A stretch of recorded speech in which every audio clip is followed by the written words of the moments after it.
Hello and welcome. This is Anger Podcast, episode 12. Anger being Albuquerque narrative gamers, not some sort of self-help thing. I mean, we're also angry, but you know. Yeah, we have a lot of rage, but that comes in after dark. That doesn't come here. Here we try to be semi-positive, sort of. Sort of. No, but this is going to be a very positive episode because we're talking about one of our favorite games. Yep. It's the Conquest episode. There was a rules update that came out very recently. We've kind of hinted at it, in previous episodes. But we're going to get in a little bit more, talk about the new army, the Weaver Courts. Weaver Courts. Oh, my gosh. Yeah. They just continue to keep hitting the ball out of the park with the sculpts. So that's what the show's about here today. We're going to have a lot of fun talking about it. Like when Bill and I go on our Conquest rants, sometimes we have to put a timer on so that way we stop. It's the truth. So we're going to be kind of riffing on this one. So, it's going to be a good show. Yeah, I hope so. Conquest is just such a refreshing. I never really thought I would do a rank and flank kind of game. They just never, unless it was historicals, they just never really sent me. But Conquest is so different, and I think at its core, it's that Alessio Cavatore design. Oh, yeah. And, I know he's not with them anymore, but unlike Warhammer Fantasy, they're keeping with his mechanics and building on them. Yes. They're not saying, well, we're going to move on now because we have to do a new edition, otherwise we can't sell everything new. Yeah, and it remains to this day one of the most balanced war games that we've seen. As we said repeatedly, when they make changes and rules updates and all that, they just have to move the needle slightly. Yeah. And when they do, it's like, oh my God, this completely revolutionizes the viability of an army. But more of that later on. Yeah. So for now, do have to say the holidays are fastly approaching because this is November, 2nd? Yeah. And so Thanksgiving is right around the corner, and then around the corner from that is Christmas. So schedules are going to be weird. Not that they haven't been already, but, it's, So can't really predict the outcome of the next show or even the delivery date of the next show, but it'll be before the new year, I'm sure. I hope. November 2nd, you mean October 33rd, right? Yeah.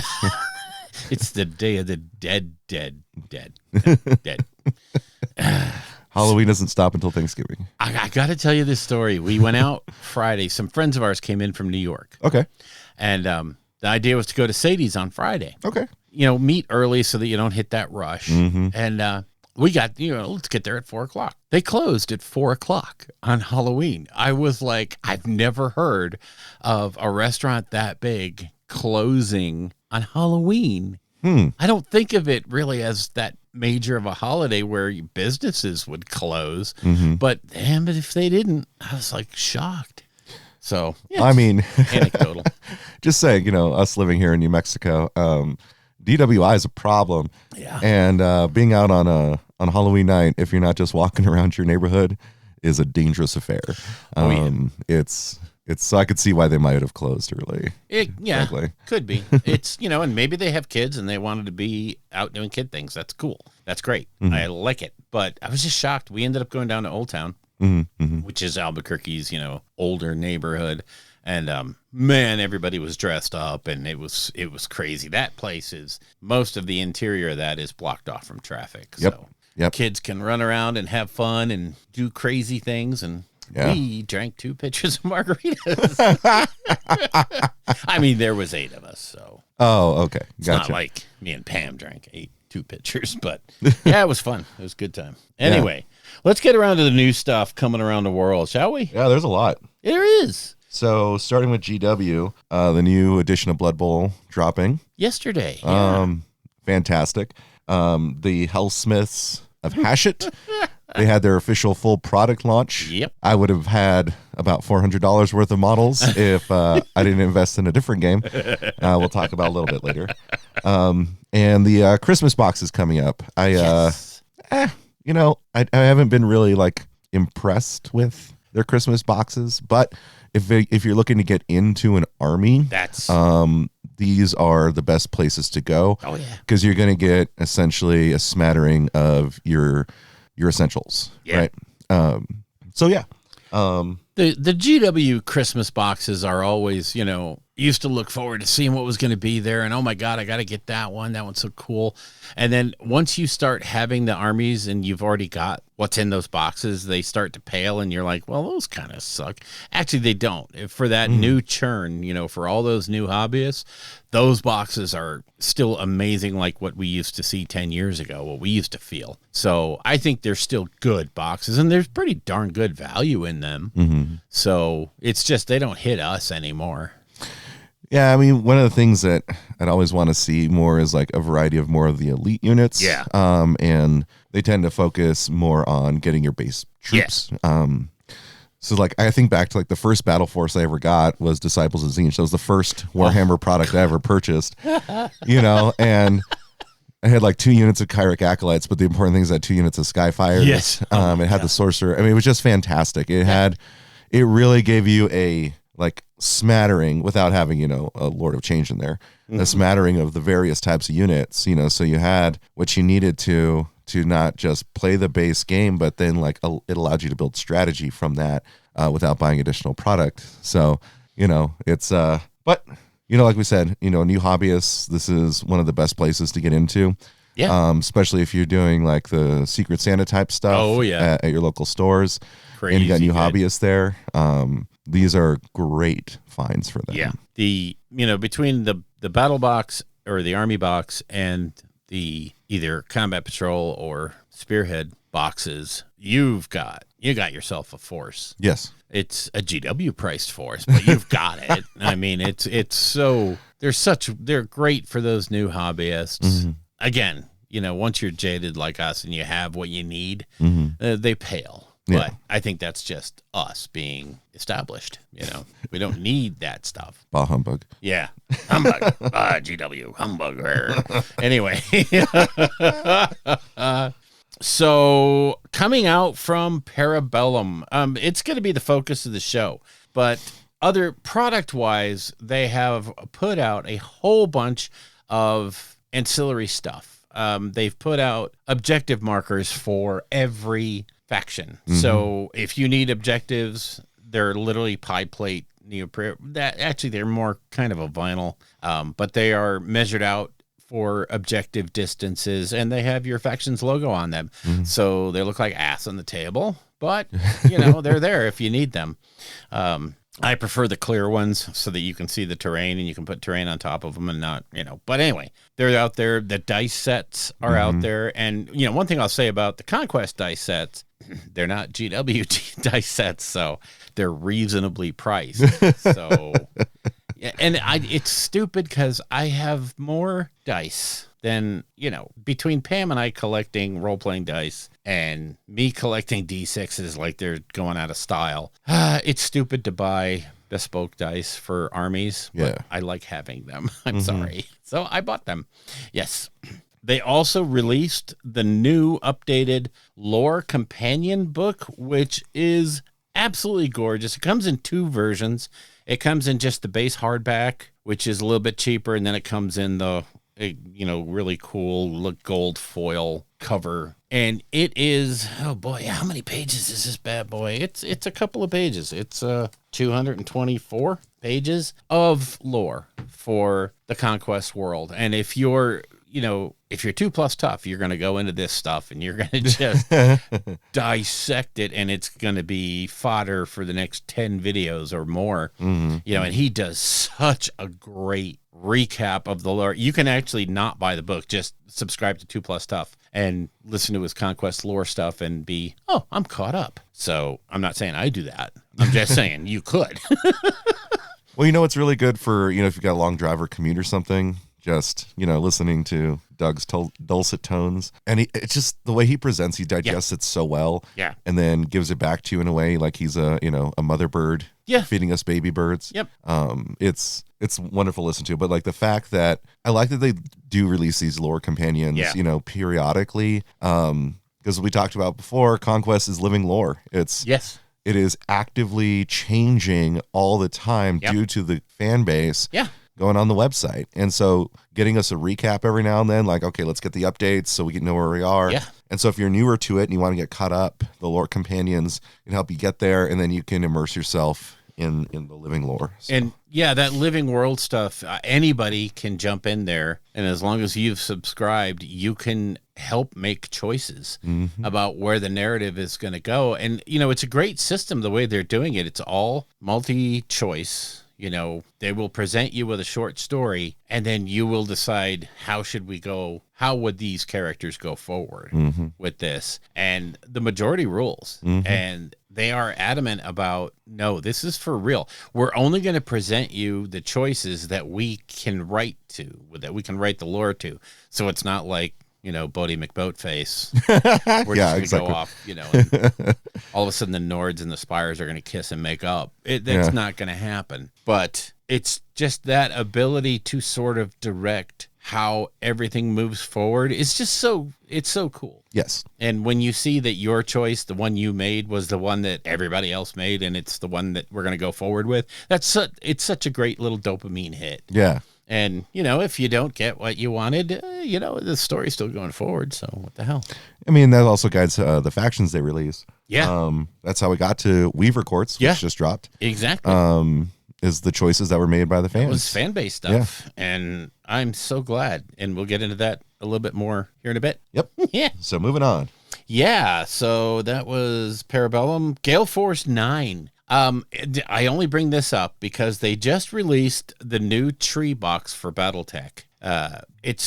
These are just the pine trees, but they have the white on them so that they're winter pine trees. Great addition if you're using a lot of the Gale Force 9 tree sets, which are super handy because they're hex-based. They fit onto the BattleTech maps, hex for hex. So that's awesome. Oh, yeah. And, or, use them in Alpha Strike. Beauty part is they're magnetic, so you can pull the trees off to put your units there and not worry about having to move everything and break everything. But this is the first box they've put out.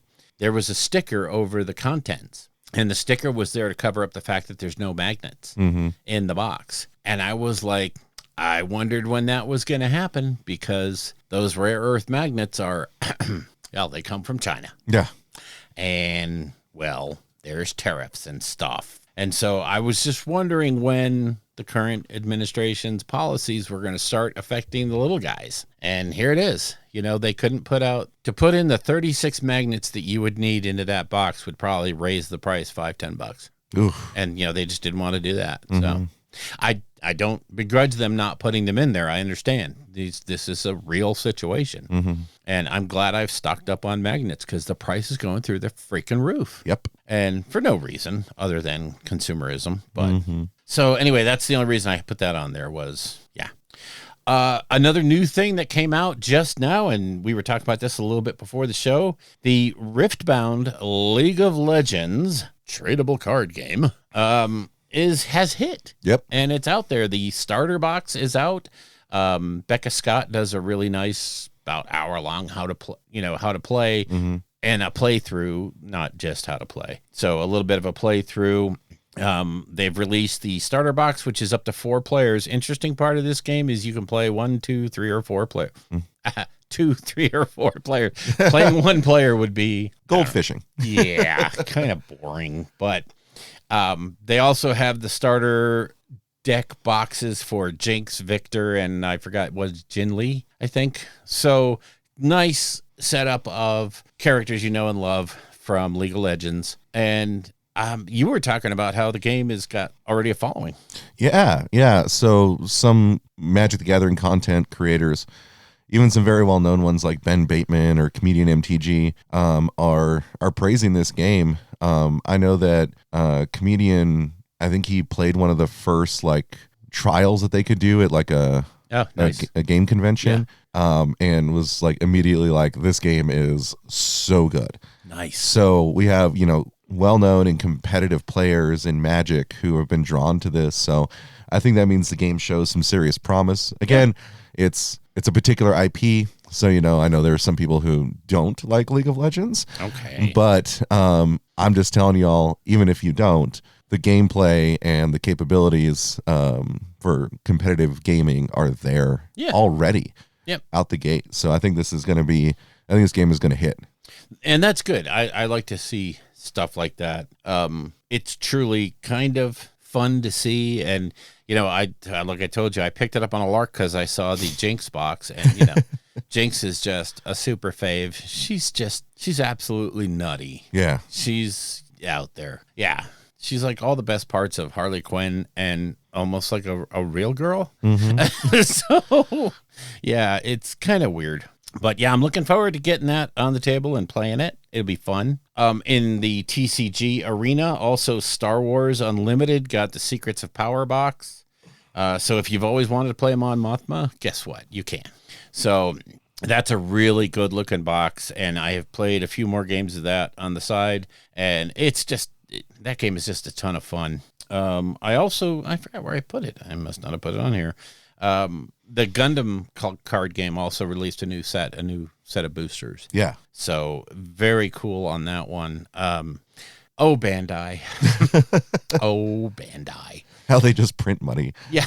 How do you if you were in on the ground floor of Bandai Namco, you've just got to be giggling because they just go from hit to hit to hit with everything they do. Oh, yeah. And between the model kits, the games, the computer tie-ins, all that stuff, they're just printing money. And the size of that company dwarfs everything else in the gaming world. I mean, they literally strong-arm Asmodee. Yes. And tell them how they're going to behave. Mm-hmm. And I'm like, that's so awesome.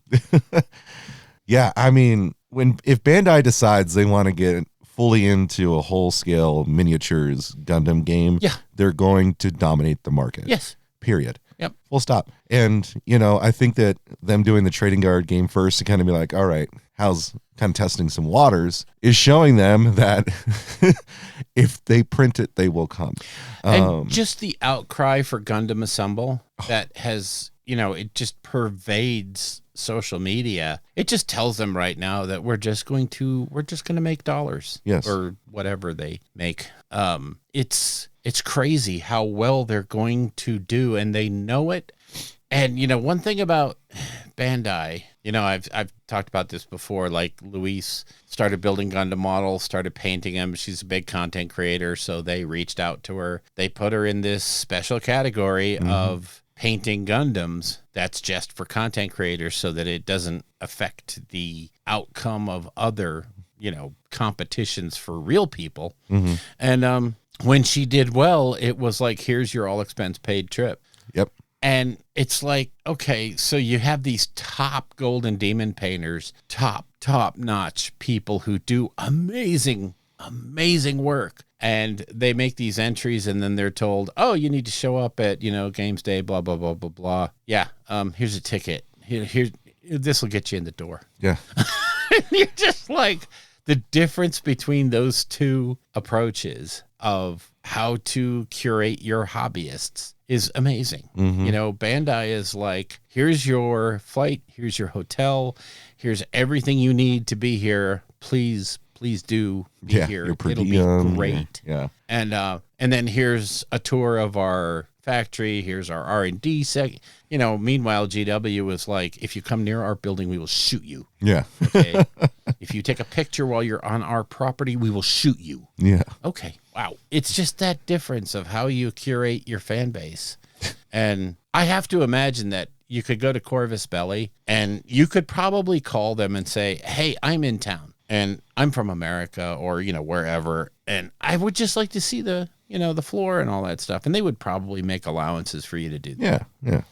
Or same thing with Parabellum. I'm in Greece. Can I look around? Sure. Come on out. I don't know that they would do that, but they probably would. I mean, at least they wouldn't have snipers posted on the rooftops. Or a fully working armed vehicle in the parking lot. No, I'm kidding.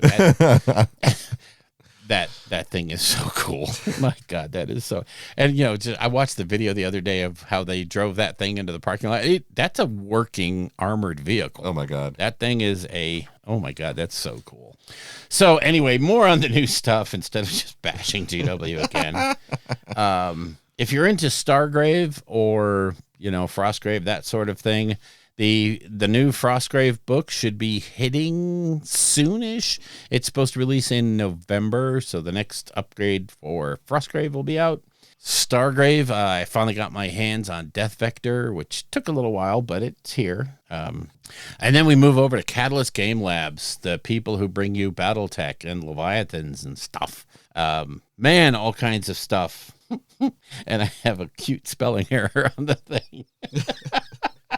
Okay, so coming out from Catalyst Game Labs, a box that I was looking forward to for a while. It's a silly box, but it's called Battlefield Support Emplacements. And what it does is it gives you all of the cards, the Battlefield Support assets for all the different emplacements, the bunkers, the turrets, all those other fun things. There's some models in the kit, in the box, for actually showing some of the different emplacements, not bunkers, but the different turrets and emplacement types. But the idea is the cards that are in there. It's so cool. They released the third Star League Battle Group, which for me, I know for everybody else, the big thing there was the Wendigo came out in that box, and everybody wants like 42 Wendigos. I like it. It's a great mech. Don't get me wrong. It's cool.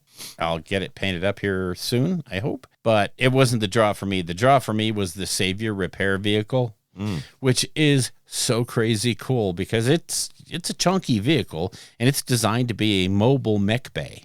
So, wow. When it drives up, it opens up, the back raises up, and then the wings fall out, and the mech can get in, and it can be worked on and repaired. And the game rules allow for that, field repairs. But more importantly, the model itself, it actually has the mech bay that raises up from the body of the vehicle, and then the wings fold out. So it actually looks like it does in their little teaser video. It's so cool. That's awesome. It is such a great model. Such a great model. So that's slick. That's why I had to buy two of those. Man, Saviors are so cool. The 21st Century Lancer box came out. It's a BN exclusive for right now, but I believe in November it goes to the world. And that's got the Shadowcat, the Shockwave, the Stalker, and the Jade Hawk. So if you're into heavy metal, that's going to be fun. The other thing that came out, and I think we mentioned it last time, was Battletech Gothic came out. And I know there's a lot of controversy over this game, but it's just fun. Yeah. It's Battletech with a twist. And so, we'll get to it during games played, but it's fun. And if you are looking to make that crossover from 40K, but you don't want to leave all your Gothic stuff behind, this is the game for you. It was their number one seller at Gen Con ever. So it's got, there's a crowd out there that wants it. Don't listen to the naysayers. The Battletech neckbeards, really. I mean, there's a lot of people that are like, get that shit. That just ruined the production schedule. Now I'm not going to get my X-Mech until 2030. Okay. Fucking wah, CGL could just do a big middle finger up by making a mech called the Neckbeard. Yeah, I wish they would. Oh my God, I would design that. Oh my God. The NKB-1A Neckbeard. I'm designing that today. Oh my God, I'm gonna make that. Oh my God. Oh, that's too cool. Oh, it's just the loudest mech on the field, and it's rather impotent otherwise. It really has no weapons, but it's got great optics, so it can look at your mech and tell where you didn't paint it well and everything else, and tell you that your color scheme doesn't match the actual. Yeah, that's awesome. Oh my God, that's too funny. The NKB-1A. I'm making it. I will make it. I can't wait for it. I can't wait for it. It's going to have clan tech so that it can have, all the great sensors. Oh my God. This is so wrong on so many levels. I love it. Are you going to make one that is not clan because they're adamantly opposed to the idea of clan? Oh yeah, totally. No, it's going to be an Intersphere mech, but it will have some Lost Tech and Clan Tech, and gotcha. It'll be super expensive, so it's a total gatekeeper kind of model. Yeah, you can't get one of these at the level you're playing. So please take that off the table. And the thing is, the Battletech community is not like that at all. I don't know why I'm being that way. I've never seen anybody be a dick like that, but it would be a fun model to have. Ooh, that was a diatribe. Yeah. Yeah, so I'll tell you what, let's take a quick break, and then we will get into hobby progress. Sounds good. And bat reps and stuff. Okay. You see, for my part, I look upon a promise as binding. A promise was never occurred to me. I command the kingship, not a private yacht. We do not have time for your damned hobbies, sir. All right, so we're back for hobby progress and bat reps and stuff, and we haven't eaten yet because we misinterpreted the signals about whether or not breakfast was ready. Yeah, we're not good at reading the smoke signals. Yeah, I'm sad, and I'm going to be depressed for this whole section because I was really hungry. It's so funny because we ate a big lunch yesterday, and then I just wasn't hungry for dinner, so we just made some pizza rolls. And then, of course, I woke up this morning, and I was like, I'm going to gnaw the door jambs because I am so hungry, and I need fiber. Okay, anyway, let's move on, and let's talk about hobby progress. Did you want to do yours first? I only have one line there, but it's a lot. So most of my October, my spare time was spent watching horror movies. That's good. Attentively watching horror movies, not just sitting there and hoping that I could get some work done on some models. I did do some painting. I forgot to put on here. I've been trying to sort of like kind of batch paint the rest of my fairies for Moonstone. So all these things that are some of like the wood and all that stuff, I'm working up all at the same time. So it's kind of coming in layers, and I haven't congealed yet how I'm going to customize these ones in terms of their coloring, but it's still getting there. But my main thing I worked on was my Gwenum deck from Magic the Gathering. So the Spider-Man set released. Yes, it did. They released a card called Gwenum, which has a very interesting ability. So there's a card, I'll preface it, there's a card called Bolus's Citadel. It costs 3 generic, 3 black mana. The main point of text on it says that you can look at the top card of your library anytime, and you may cast spells or play cards from the top of your library, but you would pay life instead of the mana cost, right? So in more competitive Commander, artifacts are something that can be interacted with a lot more frequently than creatures, interestingly. Yeah. Now, Gwenum, she has almost the exact same ability. She just has to attack. So after she attacks that turn, it triggers the same thing as the Bolus's Citadel, but she doesn't need to be on the battlefield after that, right? Oh, wow. So if somehow she gets sniped, in combat or something, as long as she attacked, you get the trigger for the remainder of the turn. And so you can combo off in some crazy ways. So I've got all the necessary tutors to like put stuff on top of my deck and all that. Like the main win line is a card called Sensei's Dividing Top. It costs 1 mana. It has 2 abilities on it, which is it's an artifact. You can tap it to draw a card and put the Dividing Top on the top of your deck. And then the other ability is you can pay 1 and look at the top 3 of your library and put them back in any order. So this allows you to sort of manipulate the top of your deck. And when you're able to cast spells off the top of your deck, well, it's only 1 life. Now you combine that with, I'm going to blank on it. There's this card. It's an artifact. I'll remember it as I'm talking about it. But I know that feeling. It's 4 generic mana. And how it reads is that anytime you cast a spell, you gain life equal to the number of spells that you cast that turn. That's sick. Then it has spend 50 life, do 50 damage to target opponent. Right. You were talking about, that's so wrong. Oh, my God. So, we got the Dividing Top, and you got that card, and you're just gaining, insane amounts of life. You're just churning. Yeah. Yeah. So you essentially can draw through your deck, have additional answers if you need to, and then just fire off your laser and take down the whole board. Alternative win con, if you can't get to that combo, there's a card called Tendrils of Agony. It costs 2 and 2 black, and it says target opponent loses 2 life and you gain 2 life. But it has Storm. And Storm is you copy the spell for each spell you've cast that turn. Oh, flip. So, like you do the Dividing Top thing a few times, and then you just drain the whole table. Oh, my God. Yeah, it's a fun deck. So I did a lot of time. I spent a lot of time goldfishing that one, which goes to my bat reps. Yeah. Another side of gaming, I repurchased because I couldn't find my physical copy. Berserk in the Band of the Hawk, which is the Berserk version of Dynasty Warriors, and I've been playing through that again, and it's just so fun. I've been a huge Dynasty Warriors fan forever. Nice. And then you combine that with my favorite IP, which I'll be talking about a little bit later in After Dark. Yeah. And it's just a rip-roaring good time. Awesome. Yeah, so I like it. That's me. Okay, I'm going to get into my hobby. So I 3D printed a crap ton of BattleTech stuff. You might notice the extra dropship. Yeah, I see that. That's a leopard dropship, which the unique thing about this is it's a leopard, which, you know, if you play the MechWarrior games, the leopard is basically it's the poster child for dropships. So I really wanted to have one. But this one was kind of cute because it printed standing up as opposed to laying flat. So it was a really interesting print to watch unfold. It took like 10 hours, but yeah, it came out really nice. Oh, I'm really glad. Yeah, it looks beautiful. It's not like the Borealis. It doesn't have the opening bays and all that stuff, but it's there to, you know, enhance the game a little bit.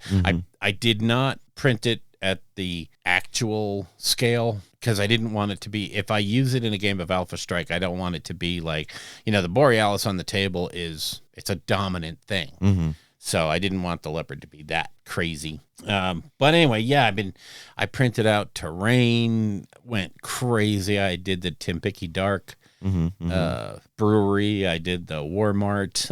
It's just, you know, so many different fun things to have on the table. Mostly because we've been playing a couple of different BattleTech campaigns. So need to have that stuff.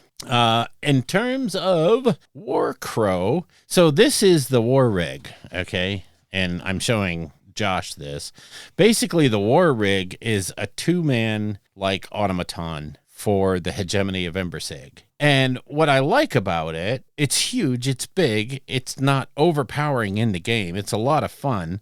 But, you know, it has fully modeled both pilots working the controls, but then when you put the head on it, it completely covers one of the guys. Absolutely, you can't see him anymore. So I ended up having to magnetize the headpiece so that I could get in there and not just paint the guy underneath, but have him actually look like he was there. So when I did that, I decided I would go ahead and magnetize the arms as well so that I have a little bit of posability with this folk. So yeah, I like it. Yep. The War Rig was definitely a fun model for War Crow to build and paint and, well, prime. I'm going to have fun painting it, I can tell you that. I also built the, the cavalry for Hegemony. What the heck? They're the Black Angels. Yeah, that was it. Black Angels. So I got them all built up and primed. They were a little weird, but they are very cool models. Yeah, they look cool. I'm very impressed with how they went together and how they made different things attach. So very good models coming out from Corvus Belli, of course. Of course. So that goes without saying. I primed so much stuff. It's ridiculous. But the big news is we have decided that the sunroom on the house has to go. It no longer fulfills. It's basically become just overflow storage for stuff. And we're not using it as a sunroom. It's got all the stuff in there for the jacuzzi. We had the jacuzzi taken out several years ago because we just never used it as a hot tub. So, and, you know, in looking at it, we were just like, yeah, no. So guy's coming over next week to help me design the game room. That's going to replace the sunroom. Awesome. So it's going to be the hobby room. It's going to be the studio for our future endeavor, which is going to be a YouTube version of Anger. So yeah, it's going to be fun. Cannot wait. So stoked. I have no idea what this is going to cost, and it's going to hurt when I see it. But, you know, it's just the sunroom's not doing us any favors. And as it gets older and older, the seals are starting to wear out, and we're having to have it resealed like every couple of years to keep the water out. So screw it. Let's get rid of it. Let's make it an actual edition. It's going to be so sick. Yeah, I hope so. And it's funny because she said, well, let's do this. And I'm like, well, what will we use it for? She's like, well, that'll be your game room. And I'm like, my eyes lit up, and I'm like, well, then what am I going to do with the game room now? Well, that's going to be my exercise room. Okay. I'm down with that. Yeah. You can have this room. Yes, ma'am. Oh, I cannot wait. Oh, yeah. So let's move on to some battle reports. Got some games in. I played a couple of games of Shatterpoint because that seems to be what we sort of devolve into now after a long day of work. We just throw Shatterpoint on the table because it's easy. I had 2 games. I had one where I played Jin Cassian, and Perry played Ewok, the regular Ewok list, and the Leia Ewok list, so Logray, the whole just Ewoks everywhere, just moving at 4,000 miles per hour and just being annoying Ewoks. I have to say that the changes they made to the Ewoks have been very impactful. They play so much more fun now. I haven't played them. Well, I did play one set. I played the Leia set, but I haven't played the full Ewok list. And I really, after that game, I really want to. They look like a ton of fun. So, but I was able to just snake out a win on that one by just being Jin and Cassian and killing things. And I had clones, or I had, with Jin, I had Mace, Chirrut, and what's his name, and it just, that list dominates. It kills. I felt bad playing it, but it was fun. And then in the next game we played, I went crazy and I took Obi-2. So the second version of Obi-Wan, and Mace Windu against a double Mando list. Whoa, was that game tight. It was literally the last activation, last roll, and it was like, okay, I basically have to do 4 damage and get at least 2 pushes, 2 shoves in order to take the point, which just, oh my God, I rolled enough expertise to choke a horse. And I was like, oh, I'm so screwed. And then I looked down and there's 2 shoves on the expertise track. And I was like, I'm so winning. I am so winning. So I was able to actually get it. I didn't actually do the damage I needed, but I got the shoves. And that was all I needed to score out in that turn. And it was like, holy crap, that was the tightest game I've ever played of Shatterpoint. That's awesome. Yeah, it was so much fun. And the thing about Shatterpoint is, if you haven't played the game, you are scoring every single round for yourself. And you're not only moving the victory point marker back and forth as you score things, but you're also moving this momentum track. And the momentum track is basically the time scale of the game. As it starts to move in, as soon as the victory point marker hits one person's momentum, their top momentum track, they win that struggle. So it's a great way to make sure the game doesn't take hours. So it's very, very fun. And there are a few characters that can manipulate momentum. Jyn Erso being one of them. So when she needs to use force powers, she can use momentum instead. So if you're out of force, which a Jyn Cassian list, you can imagine, they're not Jedi. They don't get a lot of force. So if you are force starved, but you want to do your abilities, you can use your momentum. So during that entire game, I almost had no momentum. I had to win out, and it was a bear. It was a true bear, and it was so much fun.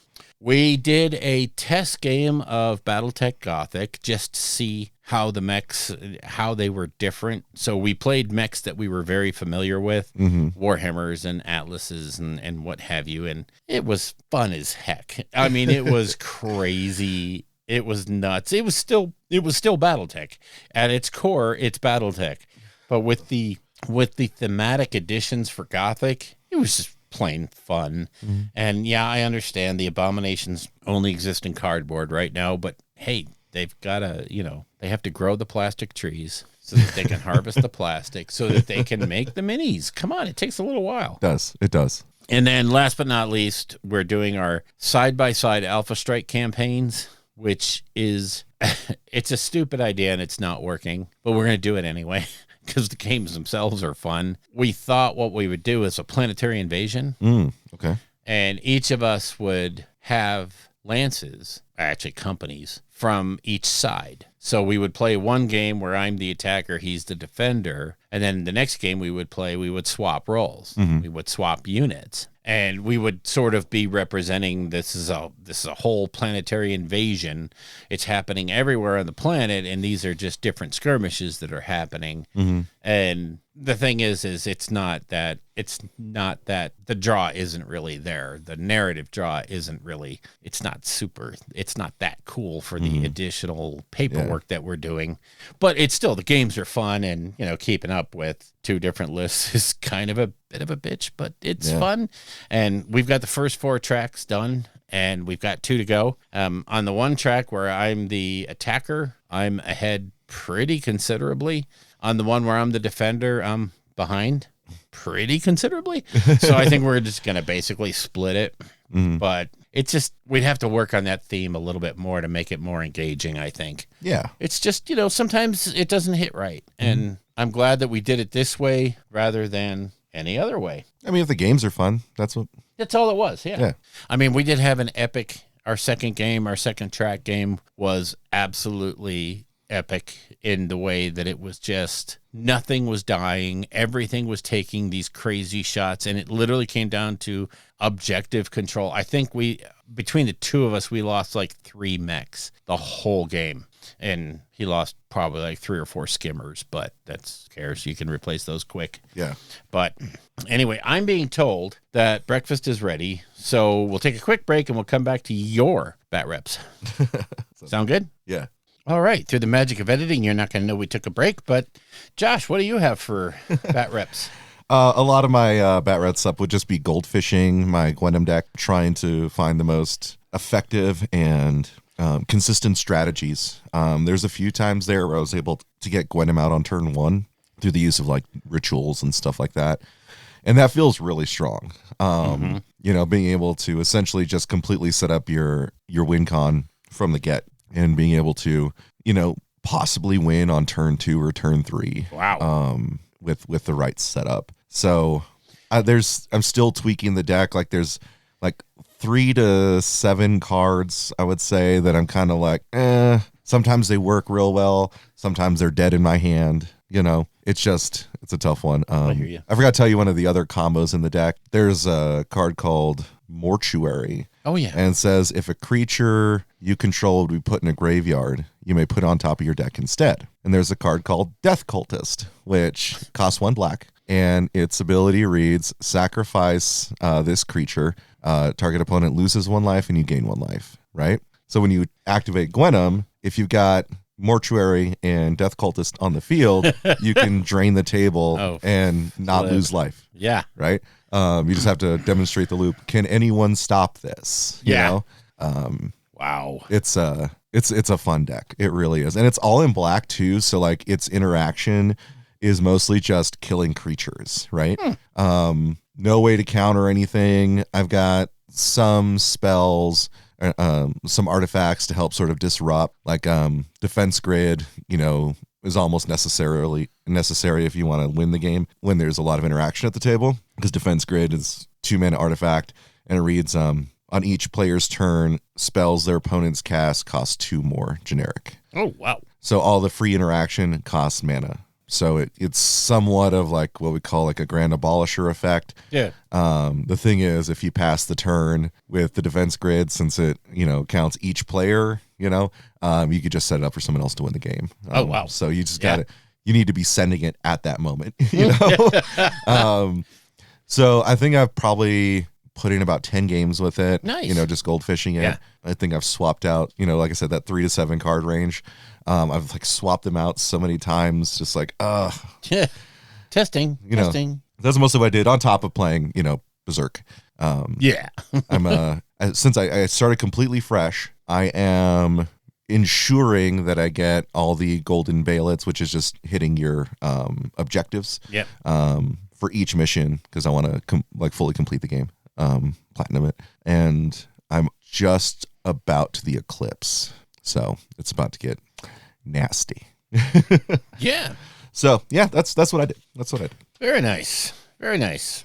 Okay, we're gonna take a up break, and we'll be back with the main show. Good speech. Nice and short. Leaves more time for drinking. Break out the ale! These men are thirsty!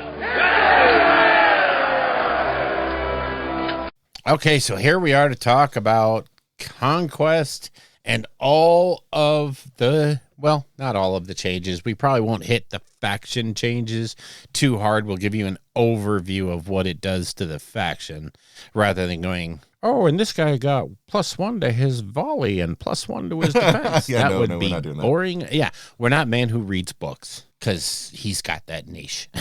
I love Ash. God, I love him. He's awesome. So we will start with the September 2025 rules updates. Now, there are some basic rule changes in this that are going to affect tons and tons of things on the board, and most of them in what I perceive to be a positive way. So the first big change to the core rules is fluid formation, which it used to be that fluid formation would allow you to do all kinds of crazy stuff, plus get a free reform at the end of your move and some other madness, sheer madness. Now it is this regiment may perform a free additional reform action during its activation, given that at the beginning and end of that action, it has a maximum of 3 stands in its front row. So it basically has to be legal, but it gets a free reform, which if you don't have fluid formation, a reform costs 1 of your actions. Yep. This free reform action must be performed before the regiment takes its first action or at the end of its activation after all other actions have been resolved. The key here is this prevents you from basically violating the rules about how movement and charges will work direction-wise. You can't do the free reform in the middle and end up in a whole different direction. You're still going to have to move like a unit moves, but that free reform is going to be huge. Trust me.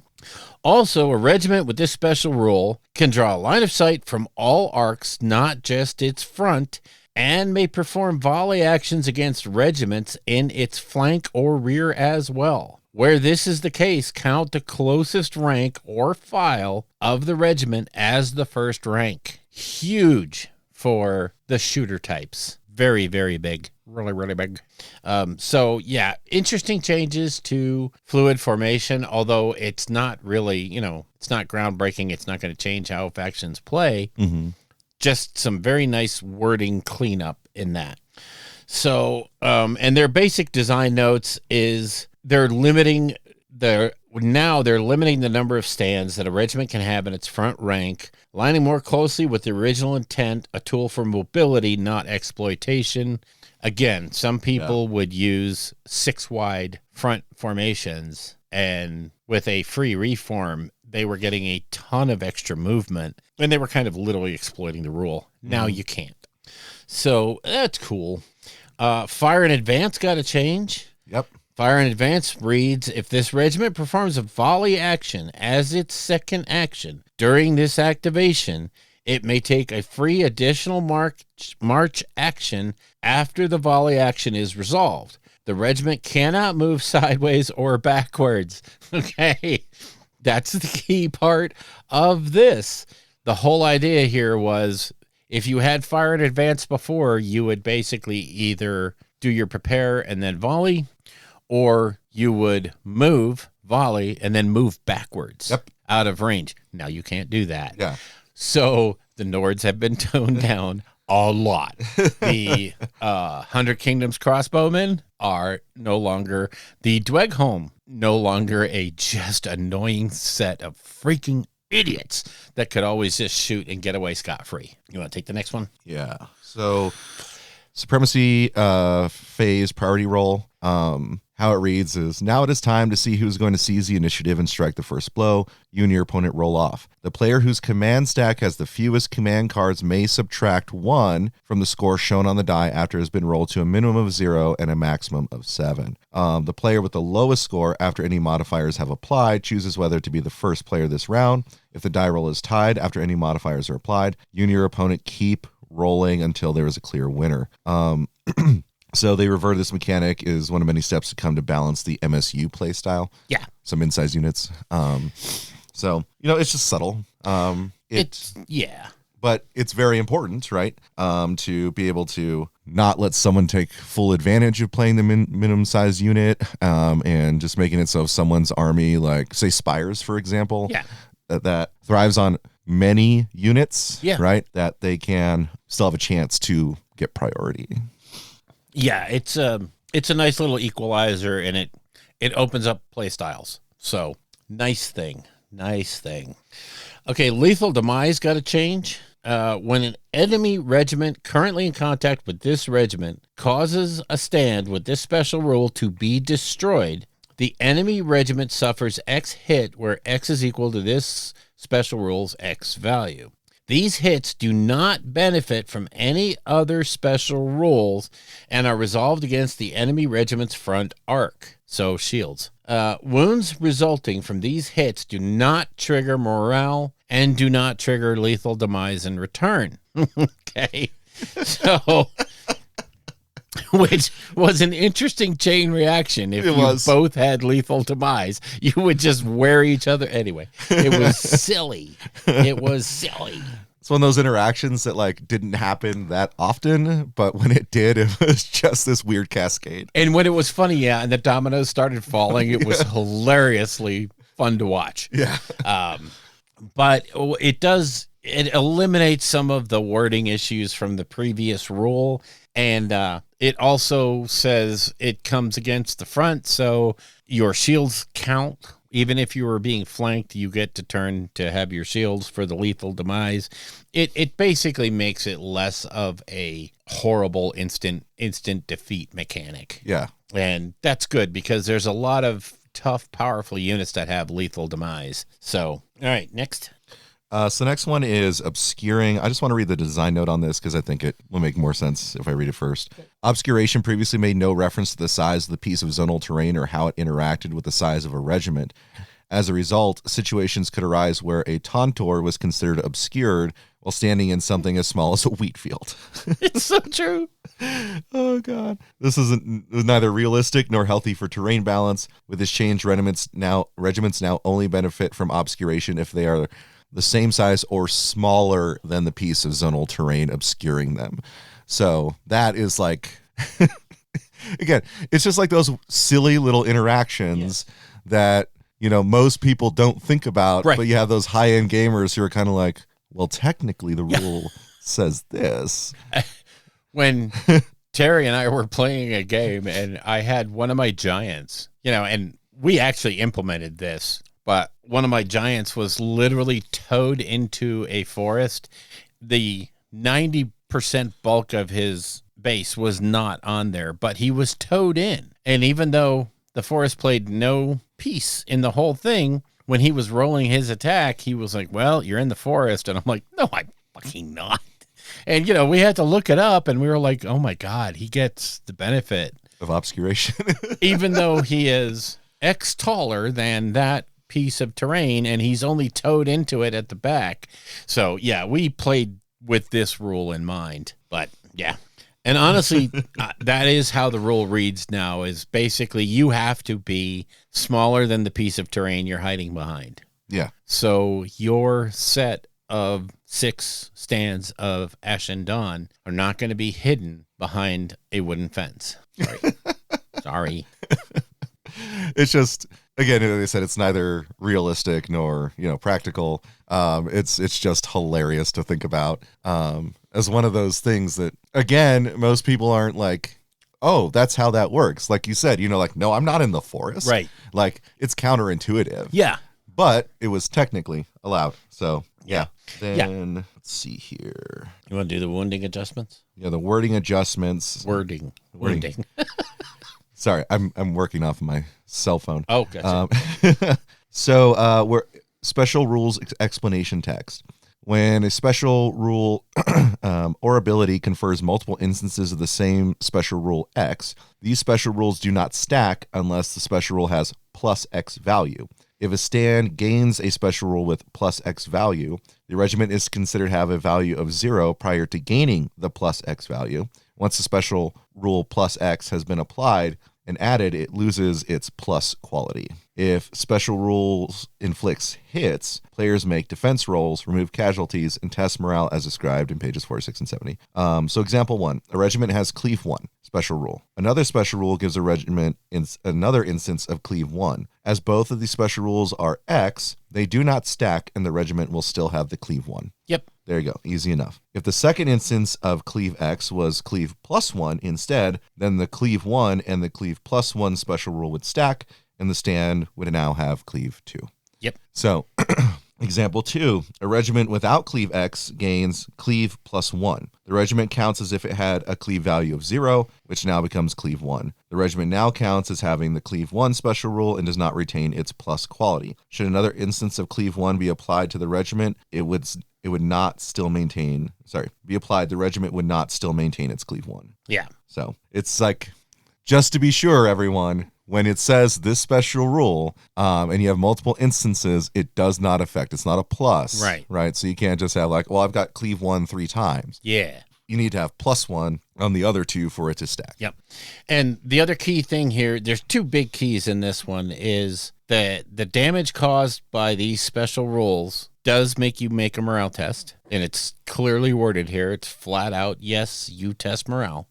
And the other thing is once you've done the +1, that becomes your number. So again, that's key for those things that debuff from the number. Yeah. So, and it has come up before that if I have cleave 1 and then I get cleave +1, I have cleave 2. That becomes my base. People were playing it that if I buff by removing your cleave 1, you no longer have any cleave at all. No, you'd still have cleave 1. Yeah. So, because your base was 2 and taking 1 away from it means you have cleave 1. So, very nice, very a considered, thoughtfully worded section to eliminate the ambiguity that was caused by some things having just an X and some things having +X. And I think it's intuitive as it's written right now. It's the more intuitive way to think about it. I think a lot of times what happens, particularly when you get into that like higher end competitive stuff, and when you're staring at words for too long and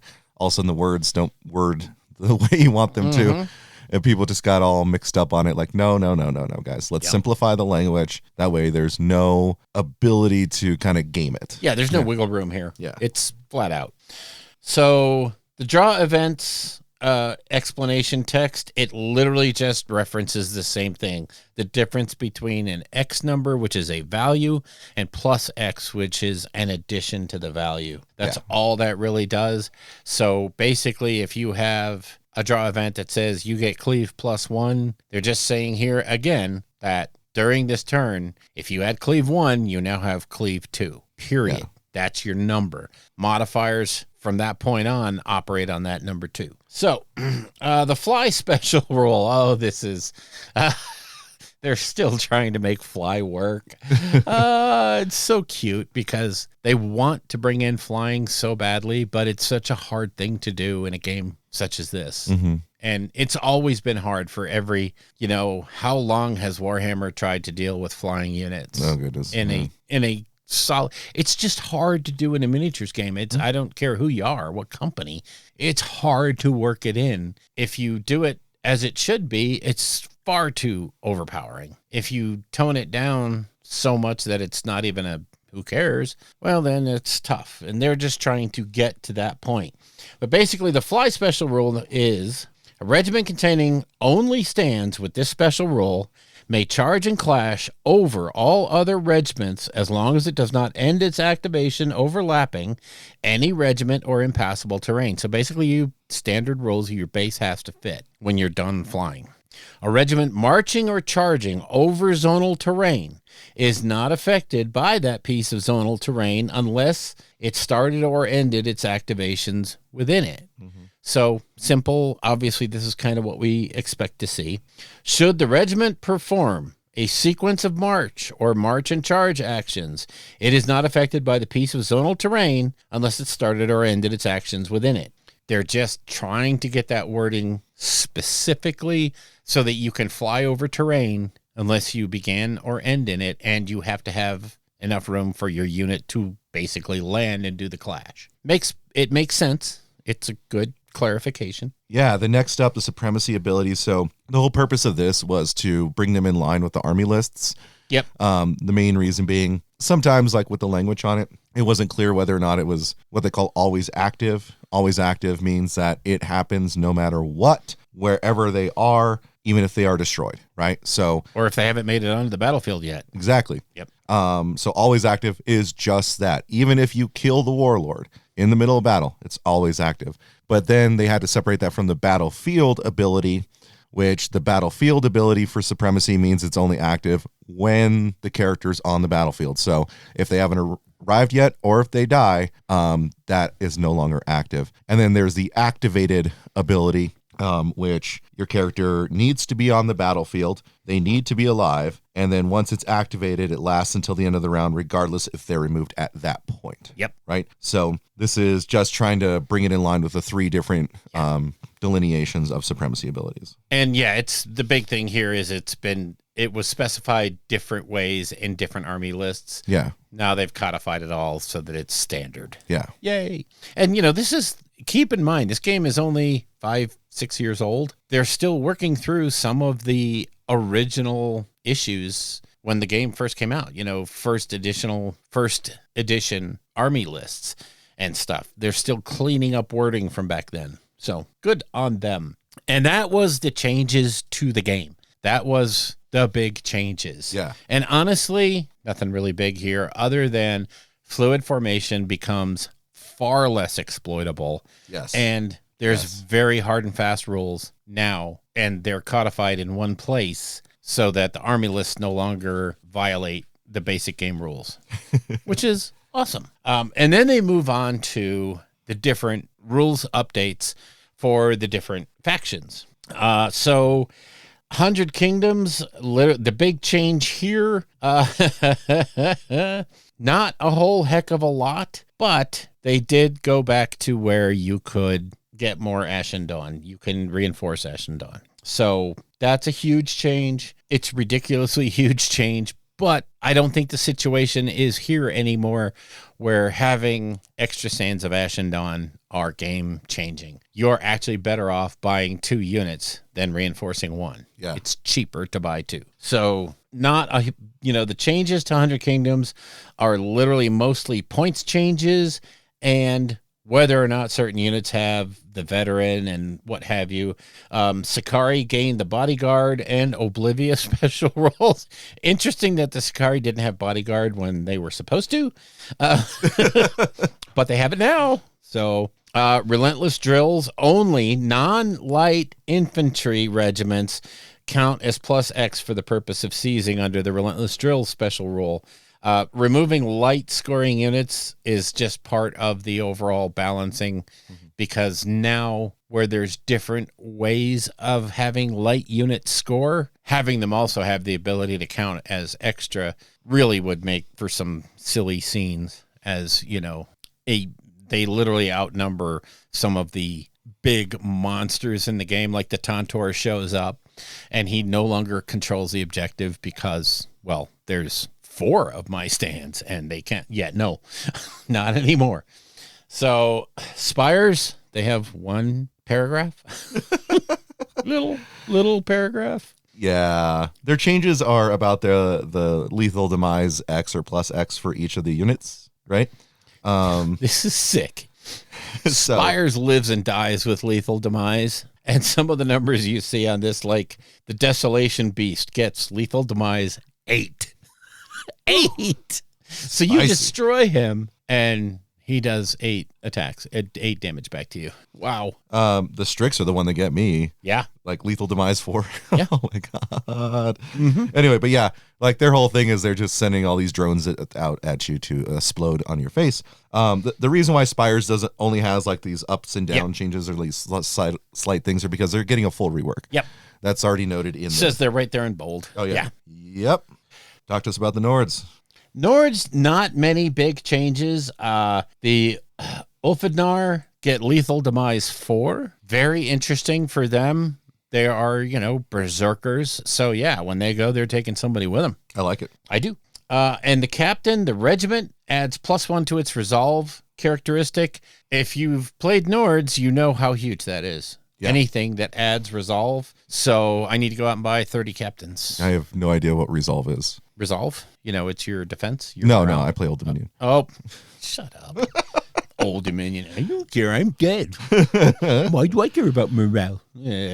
Anyway, the Nords will not be receiving any adjustments in this update other than the ones seen above. They are currently exploring changes to their tribal tactics abilities to make them more engaging and rewarding to use. Again, why I've stopped playing Nords is they are currently I don't mean to sound bad, but they're kind of boring. And their individual tribal adjustments that you're now forced into they're not fun. And they don't help the army. And the army has some basic issues with having like no defense and no resolve. So the idea that you should always be charging, it only works until you're playing an opponent. It's great on paper.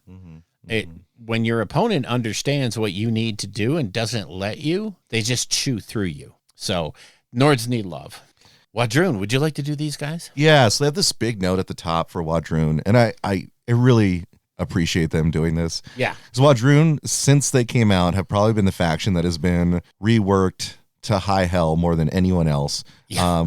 They have completely changed their mechanics. Twice. It's crazy what they've been doing. And I know they're kind of acknowledging the whiplash, right, that everyone's getting, but their whole thing is like, we just want to make sure that we get it right, and I appreciate that they're taking their time for that, right? So Kiss Little Officer. Now, I'm not a Wadroon player, so I'm going to look to the design notes mostly to help inform us. Yeah. So, this is an important adjustment, as previously one would reroll morale test rolls from spellcasting. What it says is, enemy regiments and characters must reroll successful defense and morale tests when inflicted hits by this character as a part of a duel, clash, or volley action.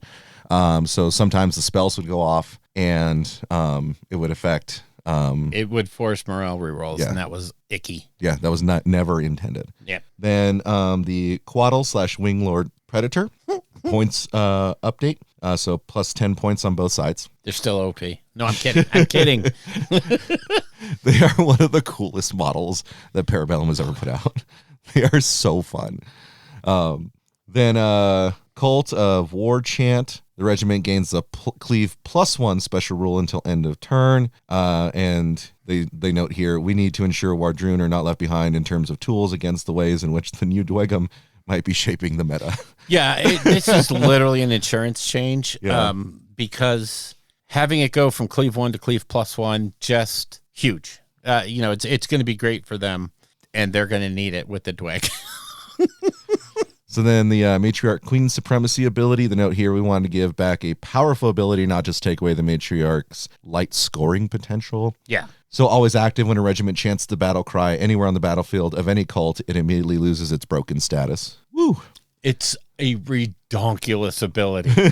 I mean, it's so hard to express how crazy, situational, but amazingly cool that is. Yeah. And it's so lore accurate. Oh yeah. The Queen speaks, and all of a sudden everybody's like, I'm in this fight. Yeah, exactly.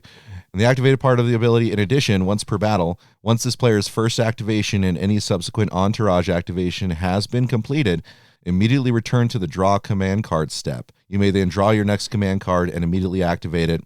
This additional activation cannot entourage activate another regiment. So, you get, it's like the Spires thing where you can get the next double activation turns. Yay. Oh yeah. It's a hilariously cool, nice way to give Wadroon an edge. Yes.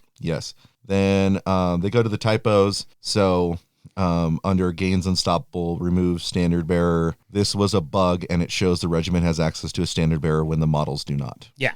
So yeah, what they gave them was unstoppable and took away standard bearer simply because there's no standard bearer. Yeah. So it was hard. You get the same thing, but differently. You get the rule, but you don't need the model. Yeah. So yeah. I mean, I guess if you want a model, you still can. Stick a pole on it, And in terms of Wadroon, Vic being the awesome dude, by the way, Slice and Dice, if you're in Albuquerque and you're not going to Slice and Dice all the time and buying your shit there, you're silly. Yeah. Because Vic's the best. But he put aside one of the Apex Predators for Pam, and we picked that up last week, I think, and oh my God, it's that T-Rex is just, she can't wait. Oh, it's such a fun build. It's beautiful. I for Wadroon, I did get her and the 3 Raptor Riders for First Blood. Just because I was like, wait, are you telling me I can have a freaking T-Rex and a bunch of badass women on Raptors? Yes, you can. All for less than 1,000 points? Okay, yeah, you sold me on it. I'm here. There it is. Oh. Oh, no. Oh, shit. Oh, it's the Apex Conqueror. Oh, Conqueror, yes. I'm sorry, I said Predator. I meant Conqueror. Yeah, I was like, I've got the Predator. Oh, my God. That's gorgeous. Oh, the Founders exclusives they do are just out of this world. I'm usually not big into, the super exclusive models and stuff, but the Parabellum exclusive models are ridiculously good. And yes, I buy them whenever I can. Anyway, it's your boys, Sorcerer Kings now.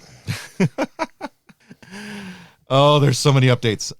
Yes, there are. Oh my gosh. So they're trying to strengthen the Sorcerer Kings. Yeah. They definitely kind of took some blows. I had this rant when they first launched, where they had like this really cool looking mechanic, and then they're like, well, we're going to strip all that. And I was like, well, that takes away the strategy that I thought I was going to be buying into, blah, blah, blah. But they're still trying to get them right. Yes. Just like Wadroon. But in this one, again, trying to strengthen it, but keep balance amongst strength across the different courts. So starting with, let's see here. I want to read the design notes on Conflagration and Farsight. When we introduced the Sorcerer King's rework, one of our goals was to restrict access to unregulated 3-action activations across the game. Yeah. At the time, however, all elementals could perform a 3rd action after a ritual, and we didn't want to take that away from players outright. Despite our effort, it's become clear that unregulated access to a 3rd action is simply too powerful to be granted freely. As a result, Conflagration and Farsight now grant only specific actions and only under specific conditions. Ultimately, this is best for internal and external balance. Yep. Because that ability was just so good. It was so strong, overly strong. Yeah. So Conflagration, all inflamed enemy regiment on the battlefield suffers. That's so weird. All inflamed enemy regiments on the battlefield suffer 3 hits. These hits do not cause morale tests. Should a friendly Quarterfire Elemental regiment activate during the player's next draw command step, then until end of the round, the regiment gains the Inspired and Aim Shot special rules. And should the regiment come in contact with an enemy unit during the activation, the enemy regiment immediately becomes inflamed. And that's kind of huge. Mm-hmm. It gives you the Inspired or Aimed Shot step for free. Basically, those are actions that you would normally have to take. So yeah, they're not giving you that 3rd action, but they're basically baking it into your standard activation, which I think, that's cool. Yeah. That's a good way of doing it. Okay, and then Farsight reads, sorry folks, getting a dry spot in my throat. Immediately rearrange all command cards in your command stack. You may then draw and activate your next command card. Should that next command card belong to a Court of Air regiment, it may perform a free charge or take aim as its first action. So, it's all the abilities to activate, additionally, from the spells was just so powerful that honing it in, I also think brings identity to the courts. So I'm really thankful that they're doing that. What's funny is their Farsight ability makes the city states with their command stack manipulation just go, well, how come we don't get that? I mean, what happened to us? Yeah. That's funny. All right. So again, with all these, I'm going to be reading the design notes first. Yeah. So for the Ifrit Flamecasters could be incredibly powerful. However, not solely because of their own toolkit, but mostly due to the layers of stacking effects that combine to create an overwhelming powerhouse. Yep. For this reason, we didn't feel the need to remove Rapid Volley entirely. Instead, we reworked it to be part of the Infernal branding rather than inactivating on 1s and 2s. So it says Infernal branding, while this regiment is inflamed or declares a volley action against an inflamed enemy regiment, the regiment gains Rapid Volley special rule until the end of the action. And it just says remove the Rapid Volley special rule. So it gives conditions to the Rapid Volley. And I think that's strong. Then elemental feedback. God, there's 4 pages, folks. Yeah, there's a lot to this one. Elemental feedback. Design notes. Elemental feedback is functioning as intended overall. However, this change ensures that its healing effect no longer triggers every time the character casts a spell. So the rules change to the first time this character successfully casts a spell during the activation. For each 2 successes, the regiment this character is currently attached to immediately heals for 2 wounds. Yeah, other than chain casting spells to heal the unit up completely. Yeah, that's good. Yeah, those. If you don't wipe the unit, it just keeps coming back. God. Now, the Maharaja Supremacy Elemental Confluence designer notes. We absolutely love the Maharaja's ability to connect the different elemental courts, but it's important to ensure this powerful mechanic isn't used to repeatedly prepare the same ritual. This change is crucial for maintaining both internal and external balance within the game. And so they've changed it to read, always active. Friendly elemental regiments with the elemental conduit draw event add 1 ritual marker to any ritual currently being prepared instead of 1 of the same court. In addition, when any ritual is successfully completed, you may immediately select any 1 ritual you currently have access to that is of a different court than the previously prepared ritual to start being prepared. Finally, this character may select 1 additional court, gaining all its spells, rituals, and mainstay options as per the sorcerer's patronage army special rule. Yeah, so that one bringing it in so that way it wasn't just like, I'm going to keep going back to the same one, back to the same one, back to the same one. And I think, again, it makes it more lore-y. Yeah. Since the Maharaja is meant to, it's so fun to see how like you pick the 2 that you want, right? The 2 courts that you want to interact with, and the Maharaja is supposed to be able to be such a powerful sorcerer that he can manipulate between both them instead of just being tied to one like the rest of them are. Yeah, which is actually thematic. Yeah. So, okay, spell adjustments. Spells that target friendly regiments will now only affect regiments of the same court, with the exception of the Reincarnate, which is Court of Earth. Yep. A notable adjustment is Homing Winds, which can no longer be used on the Ifrit Flamecasters, a prime example of the stacking effects we mentioned earlier. You'll also notice that Tenacious 2 has also been reduced on Searing Sandstorm. To not overburden the update log with a long list of all spells affected, we are presenting Searing Sandstorm that underwent a notable change, as well as Molten Blades, that serve as an example for how spells will only affect regiments of the same elemental court. We aim to keep designing incredibly engaging elementals with powerful, evocative abilities unique to each element. However, allowing the spells to be applied to any elemental, regardless of court, makes it extremely difficult to balance new designs effectively. Truth. And that's a given. Where they're going to go with Sorcerer Kings, they're still on that road. So there's nothing that tells you they're still developing more than that right there. Yeah. They're still looking at different ways to work these guys up. And, but the problem is right now having every elemental ability is a little overbalanced. Yeah. Like the Ifrit Flamecasters with the, what was it? Oh my God. I blanked on it. Not the conflict. Homing Winds. The homing winds on them. Yeah. The homing winds on them was just insane. Yeah. Insane. Particularly before they made the change with the rapid volley and how it triggers. Yeah. So just an example they put here, like Molten Blade says target friendly Court of Fire regiment. Mm-hmm. They're just going to insert that language to clarify that it can only be Court of Fire and it can't be cross commission, so to speak. Yeah. Spiteful Winds. So we want Spiteful Winds to be impactful without feeling oppressive during the early stages of battle. Yeah. For this reason, we've adjusted its damage output to be more effective against armored enemy regiments that naturally enter the battlefield later during the game. Yeah. And how it reads is, target enemy regiment on the battlefield suffers 2 + X hits, where X is equal to the target regiment's defense characteristic. These hits do not cause morale tests. So, yeah, screw you, 100 Kingdoms. Here's my Ashen Dawn. I've been waiting for this moment. Oh, bring them. Yeah. So, that's what it is. Then bound to the elements, the design notes, we wanted to make sure your water characters could ride these amazing water elementals. Mm-hmm. So it says the character adds +2 to its wounds and attack characteristics and gains the Impact 3 special rule. This character must be attached to a regiment of the same court and changes its type to match the regiments it is attached to. Yep. Then the Rajakur gained the bodyguard special rule. Nothing special there. Yeah, it's the same thing they did with the Imperial Officer for 100 Kingdoms. Yeah. It gives you the option to bring your characters to front lines without risking a loss of scoring by declining a duel. Mm-hmm. So, yeah, it just makes sense. It's giving you that flexible play and list building. Yeah. Steelheart Jin went down 10 points. Again, they're talking about how this is, to answer the Dwegum issue. Yep. Funny how that's going to become an issue. Yeah. Bill and I said when we first read it, it's like, oh shit. This is an update. All right, the Raj loses the forward force and goes down 20 points.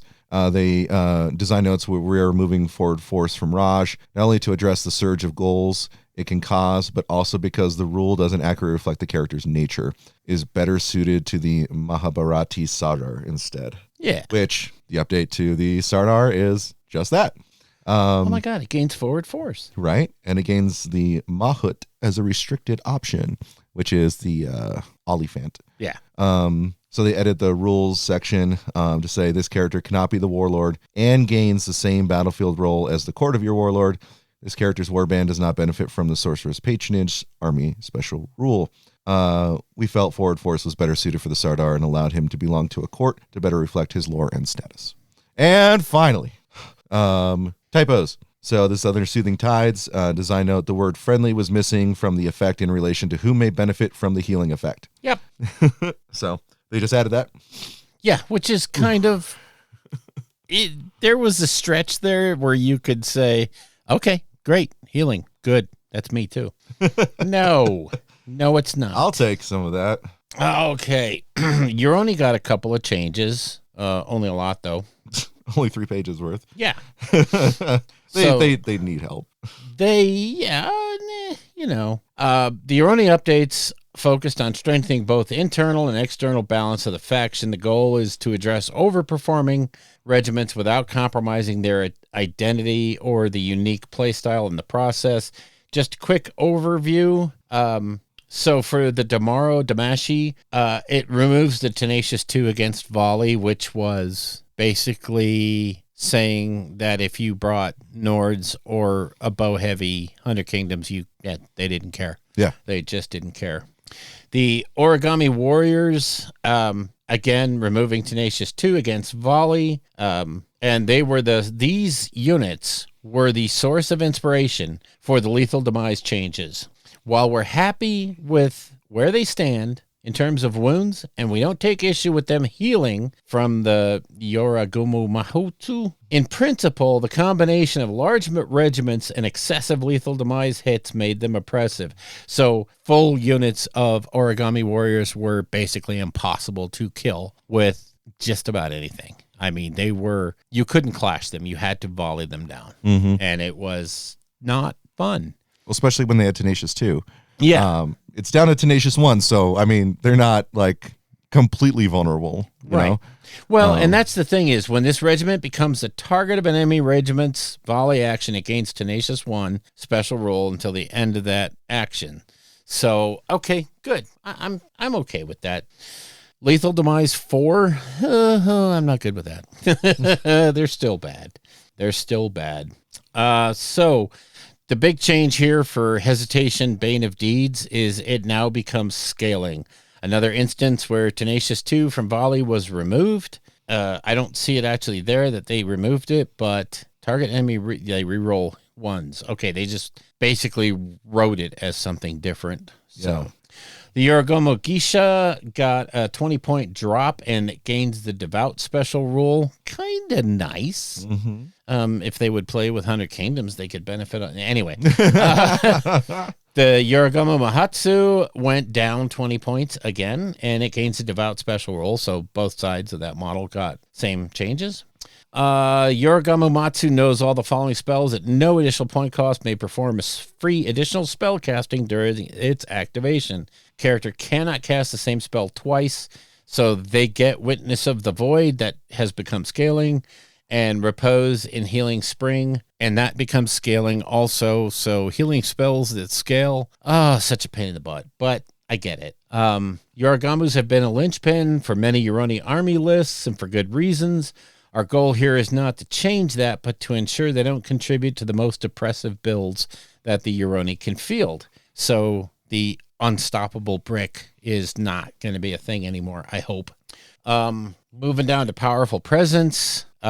They remain committed to removing light unit scoring from the game. As a result, Powerful Presence will no longer synergize with light regiments. Powerful Presence now reads, this character stand counts as 3 stands for the purposes of seizing objective zones when attached to a non-light regiment. Again, you pop that guy into a light regiment, it became scoring, and you were scoring turn 1, turn 2. You were outscoring your opponent and putting the game out of reach. Mm-hmm. That was bad. The Trial of Hakari Ishi, further reducing Tenacious values. So they dropped it to 20 points, down 5 points, and it goes from Tenacious 2 to Tenacious 1. The Shikigami went down 10 points. Or actually, no. Yeah, it went down 10 points, both in base and for additional stands. Cheap screening regiments, very useful, now costed more appropriately. So, yeah, go figure. Right. They're not going to change the game for you. For the Dai Yokai, instead of moving in a straight line, Sweeping Step now allows for greater maneuverability. This much-needed improvement makes the ability more reliable for the Dai Yokai, whose previous version was often very situational, and it was. So their Sweeping Step, which is an out-of-combat action and combat action, so either one, it could be performed either way.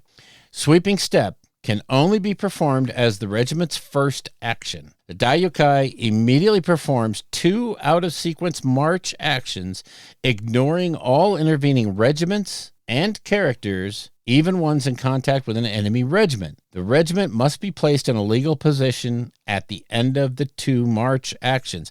Note it doesn't say at the end of the first one and the second one. So at the end of the 2 marches, it has to be correct. Yes. You select one enemy regiment of Dai Yokai, select one of the enemy regiments the Dai Yokai marched through, and perform a free out-of-sequence clash action against it.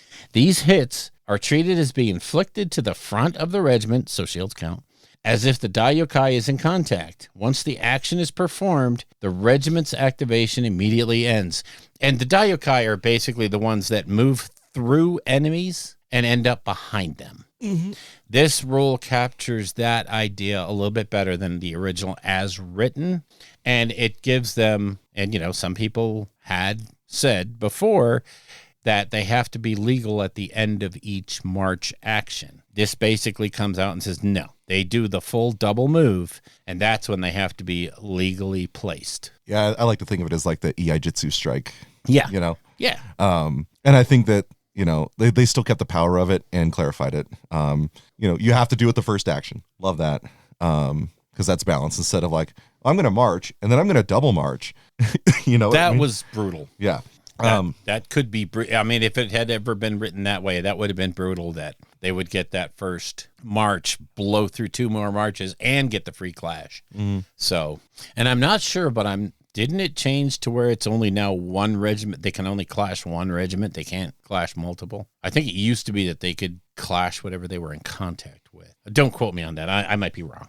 I don't remember because I remember reading the original. I think that might have been on the original doc. Yeah. That they released before the army they came out. Yeah. Because then they had to they dumbed them way too down. Yeah. And then, they bumped them back up. But again, it's one of those things where the unit you didn't expect to have the weird interactions are the ones that are the ones you have to address, which is the origami warriors. Yeah. But yeah, that's them. So I guess the city states just completely changed. How many pages is that one? 2, 4, 5 pages. I'm thinking what we do is we just say, go read City States. There's a ton of changes here. There are many exciting adjustments for the city states in this document. It's important to note that its changes are just the beginning. They represent the crucial first step towards a much more comprehensive update. So city states are getting their complete rework. Yeah. This is going to do some changes, and I'm not going to read this whole thing about the strategic stack. Just know that they're putting it more in line with the rules that all the new factions that have come out are interacting with. Mm-hmm. And this is kind of a snapshot of what it's going to probably look like toward the end. But since just about every new faction has come out with a way of manipulating the command stack that was so much better than city states, and that was always their thing, it has to be reworked. They now have a new faction special rule called Direct Orders. When a regiment is activated as part of an entourage activation, i.e. the thing you activate right after your leader, it counts as having been activated from the strategic stack. That's flipping huge for some of their synergies that require them to have come from the strategic stack. Yep. And you could never achieve that before. You could never do it with an entourage. Now you do, naturally. And then they're starting to change the Aristarch, the Polemarch supremacies are changing, their battlefield tactics and orders are changing. You literally have to go read the new army list. It is that much of a change. To just sit here and go over what's different would be meaningless since their basic army list changed. Yeah, it's the closest thing to a full rework you're going to get in an FAQ. Until full rework comes, yeah. Yeah, I mean, but I think this is them like, here's the spirit of where we're going, right? Let's get these rules changes out there. Let's see how the armies are playing, and that'll probably, let them know, okay, here's what we need to change, here's what we need to keep the same, that kind of thing. And again, they're going to use this to get feedback for the big change that's going to come. So if you are playing city-states and you find bad things or silly things, write them, email them. They're looking for the feedback. So definitely. All right, you want to take Old Dominion? Oh, my boys. So, Old Dominion is assuming a host of quality of life updates. As with other factions, these changes represent just the first step towards strengthening both internal and external balance. So, standard bearers, all regiments with a standard bearer option now gain it for free. It's in line with everybody else now. Yep. Acolytes. When this regiment's command stand is destroyed, the player gains 2 power tokens. Love it. So we have interesting, not just point updates, but attack value updates. Yes. So the Centaur Prodromoi get +1 attack, so they're up to 5. Yep. Cataphractoi went down 20 points. My God. Varangians got an additional attack. Are you kidding me? Yes.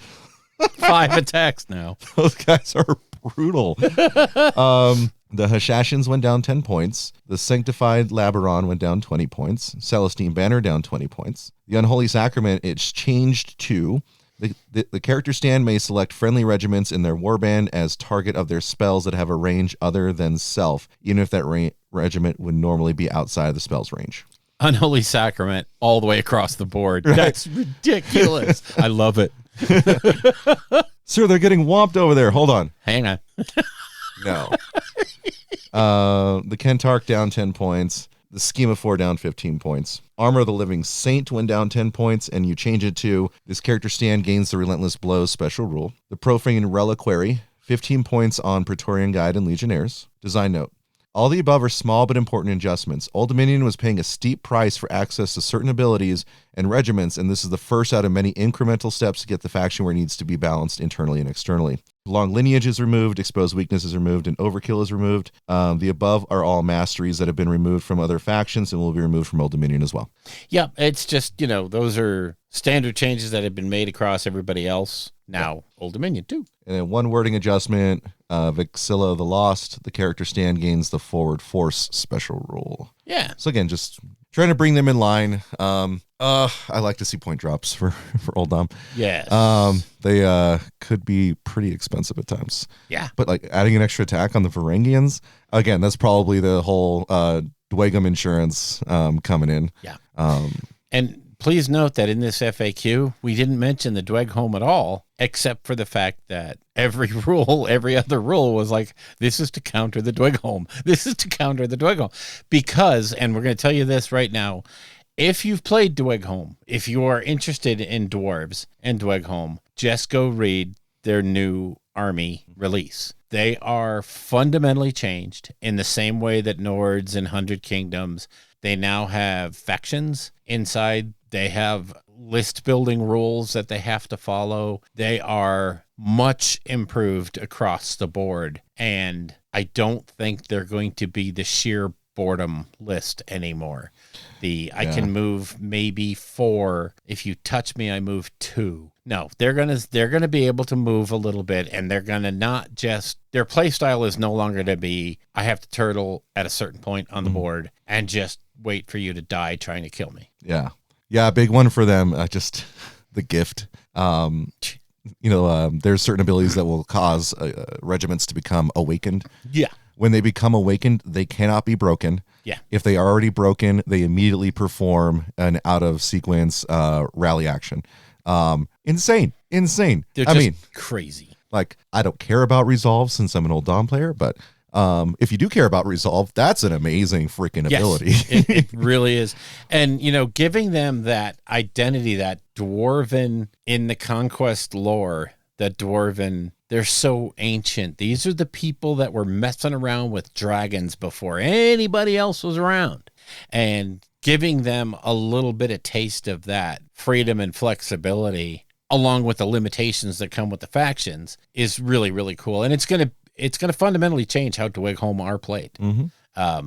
The old turtle mentality is gone. So, yeah, I think it's a really refreshing change when you look at the new units they've gotten and the new amazing big monsters they've gotten. They now have the ability to play a really fun play style, depending on, your point of view. And you can build into what you want with them now, instead of being locked into that, I'm the very ponderous, slow-moving, but once I get there, you cannot move me. Mm-hmm. Now they have a lot of that, you can't move me, but they can actually interact with the board and the other player a lot more frequently on their terms instead of the other guy's terms. Exactly. So, and to throw on top of it, they cannot be shattered. Dwygholm units cannot be shattered. No. Which, like, those, they are just stubborn bastards, aren't they?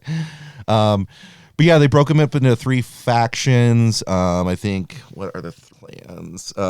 Ardent, Clan, and Tempered. Yeah. They still have their power points that they can get. Yep. Max of 10 in the pool. And those are used in different ways by the different factions. The old school scary lists were the ones that went hardcore into the sorcerers. Oh, yeah.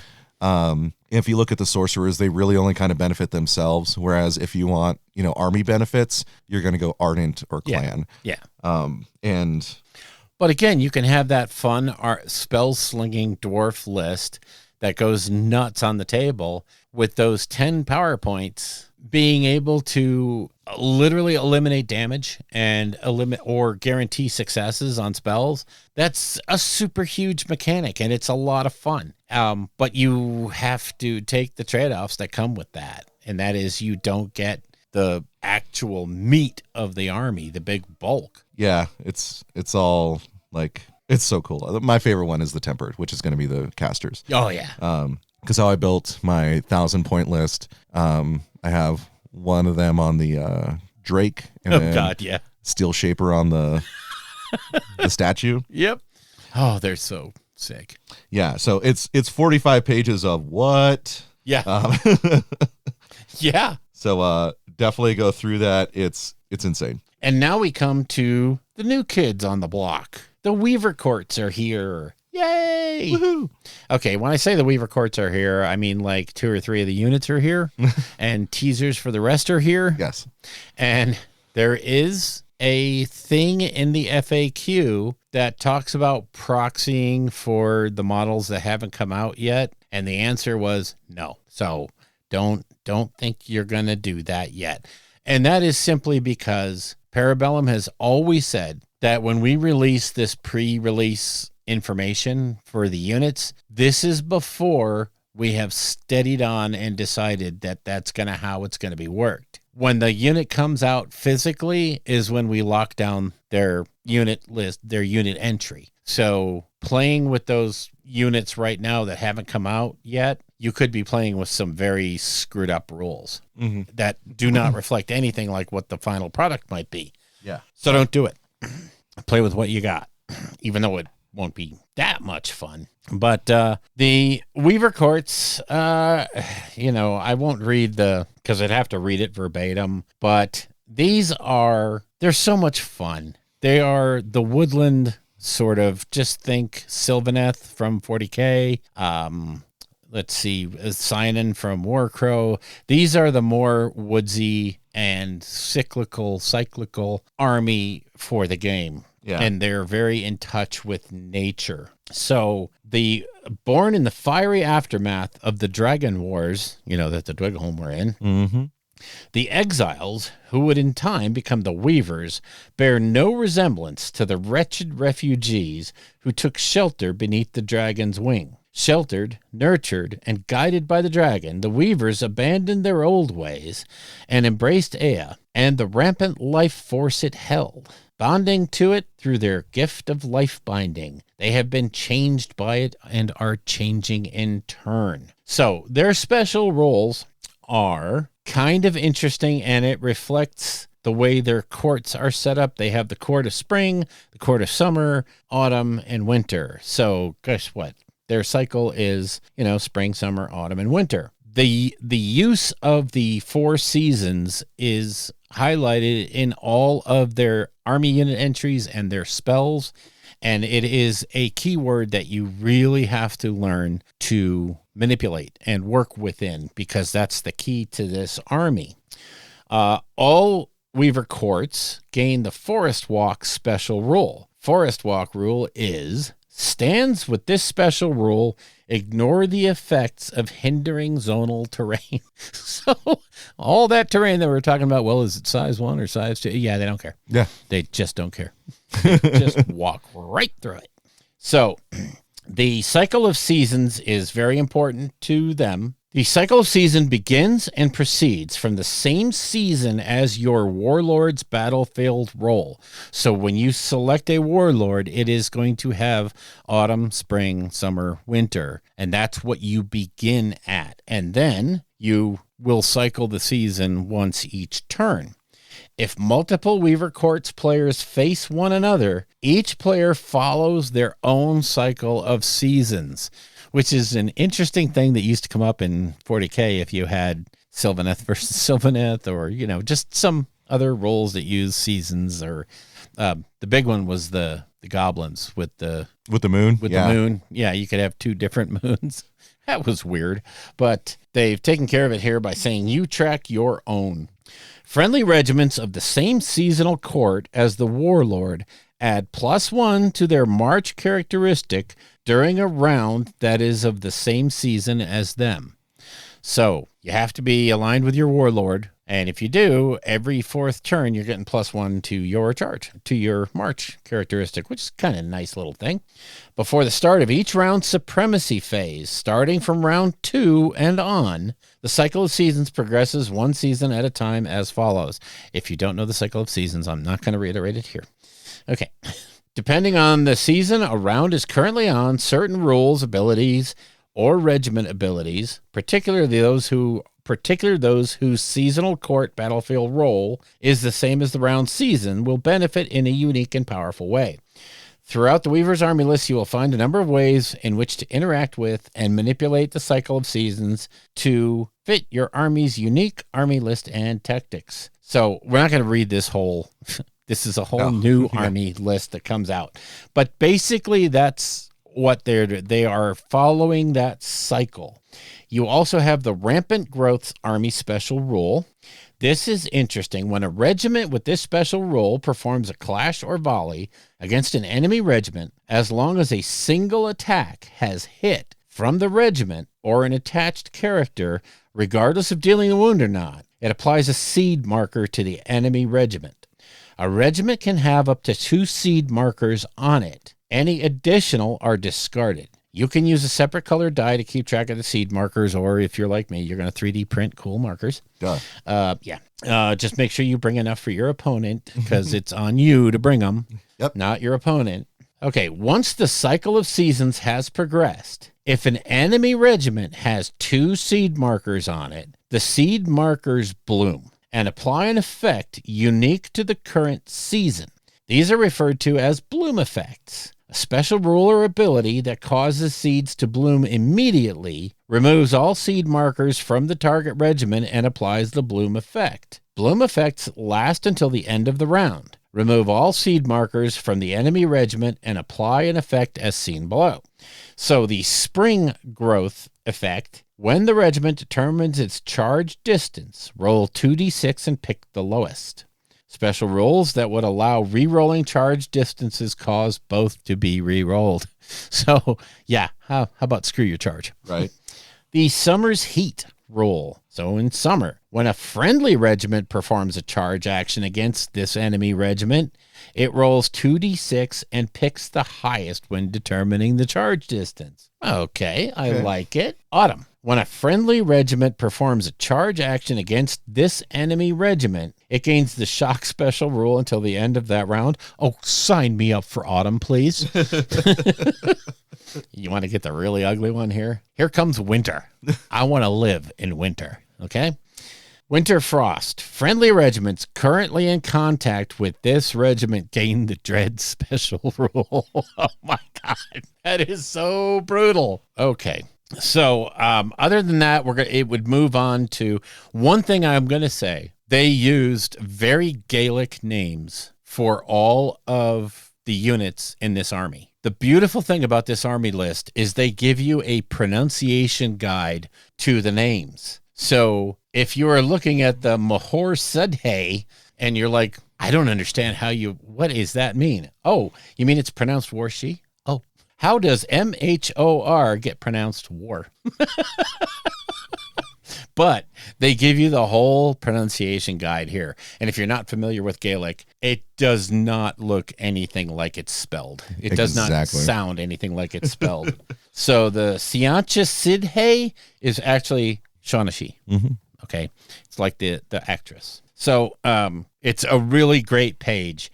And I would suggest that you print out that page so that when you're going through the rest of the book, you can just go, oh, that's what that is. So, and then it just goes into the supremacy abilities. Again, this whole army revolves around the seeds, putting them on, and then taking advantage of them. And some units put them on, other units take advantage of them. And of course, modifying your play so that you fall into the season that your court is, so that you maximize the benefits to you and minimize the benefits to your opponent. So the big thing here is going to be to track the seeds, and there is one of the leaders that literally at the end of the round pulls all the seeds back and redistributes them wherever you want, so you're ready for the next turn. It's going to be fun. This is going to be a fun army to play, but there's a lot to track. A lot. I don't know if Bill is going to edit this out later, but if you want to play a bunch of wood and fairies and give people your seed, the Weaver Courts are for you. Yes, and I do. I do. I play First Descendant. I'm a gooner, damn it. Okay? So the Weaver Courts look like they're going to be a lot of fun. I started building the kit, the one-player starter box, which comes with dice and the quickie rule book and a little measuring stick. And I started building the what's his names, the big oak tree looking guys. I can't remember the name of them. What was their name? The Cran Guardians. The Cron Guardians. And when I first started gluing the pieces together, I'm like, oh my God, the gaps on this thing are horrendous. This is terribly designed. And then when you realize that all the pieces that you put on from that point on cover up all those gaps, you're like, oh yeah, totally. I get it. Yeah, these are totally cool. So asshole me jumping to conclusions. So very fun kits to put together, I have to say. A lot of ball and socket joints, so don't expect these to go together, in 5 minutes. You're going to have to hold some of these, like the big arms for the Crowd Guardians. It's going to take a little while, or you have to have a sandbox to, prop them up in. Mm-hmm. So, yeah, they're a little bit just those. The rest of the kits look pretty straightforward to me. One thing I am going to yell at Parabellum for, though, is if you buy the box of Cron Guardians, you get a assembly guide that is like 4 pages long, and it shows you how to build each one with the part numbers and everything else. The one-player starter set, which is literally for the new player, they give one example of the first one and say, just figure the others two out. And I'm like, that's not great. Spend the extra $1 to put all 3 instruction books in that box, not excerpts from each one of them. So, yeah, just a little bit of a niggle there, but I mean, they should have just popped for the extra pages. But other than that, I mean, the one-player starter set is just gorgeous. The amount of plastic in there it's like a GW starter box. It's like, oh my God. there's a lot of plastic in here. And same thing with that one. It gives you everything you need to start playing except terrain. So that's kind of the Conquest in a nutshell. The over hour-long nutshell. Again, there's some things you got to go read for yourself. Each one of the army rules for Conquest is just in the app. Their companion app is just one of the best that I've ever seen. Yeah. All rules are completely free. They list the update stuff in there. Yep. So definitely jump on there and read through your favorite factions and just get into this game. I mean, they're getting to the point where, like, if there's a fantasy thing that you like, they're getting to it. You know, it's either here or it's coming soon. Yeah. And I really can't think of anything they haven't covered. Dragons, officially. Well, yeah, but when those come, it's going to be horrible. It's going to be bad. Oh, can you imagine? I'm the dragon player. I have 2 models. One comes in on turn 3. The other one comes in on turn 6. That's it. That's all I get. Okay. Anyway. Oh, wow. That's kind of how it'd be. Conquest, great game. Love the new Weaver Courts. Very, very flavorful. Their lore is baked into their rules too. Yep. And I love that they're bringing all the factions more in line with that. You know, they had the identity before, but really trying to hone in on it and make it so that way everything's balanced, but still has that full flavor. So yeah, if you like Conquest, it's a good time to be around. Yeah, sure is. So as we said at the beginning, don't know when the next show is going to hit, but it will obviously hit before the end of the year. But I think we still owe everybody a Warcrow update. Yeah. So much has changed in that game, and it's so good. So good. We almost played Warcrow last weekend, but I decided to come home. Just as a side note, a friend of ours got a kidney transplant, so that was cool. But we had to do a lot of cleaning up around her house because she had chickens. And, you know, for the first, 4 months after the transplant, she's going to have 0 immunity. Oh my God. Literally medically induced no immunity. Well, they don't want her body to reject the kidney. Of course. So we have to wear masks when we go over there. We had to remove everything from her house. The chickens, anything that could cause an allergic reaction or any kind of, anything had to be removed. So the chickens had to go. Her dog, her service dog, had to go. He's being boarded right now, which is so sad. But she gets him back in a week or 2, I think. But yeah, it's just, you got to be super careful around her because she has 0 immune system for the next 3 months. Ugh. So she can't even come over for Thanksgiving. Oh, so man. She just can't. We're gonna cook up everything here, get wrapped up here, and then bring it over there and have it again with her. So there you go. Yeah. But anyway, that's that. So yeah, stick around for After Dark. We'll see you there. The Albuquerque Narrative Gamers Podcast, or Anger Podcast, is protected under the Creative Commons license. You can find information for this at creativecommons.org. Information and links about the show's topics will be in the show notes, as will any other copyright information that needs to be presented.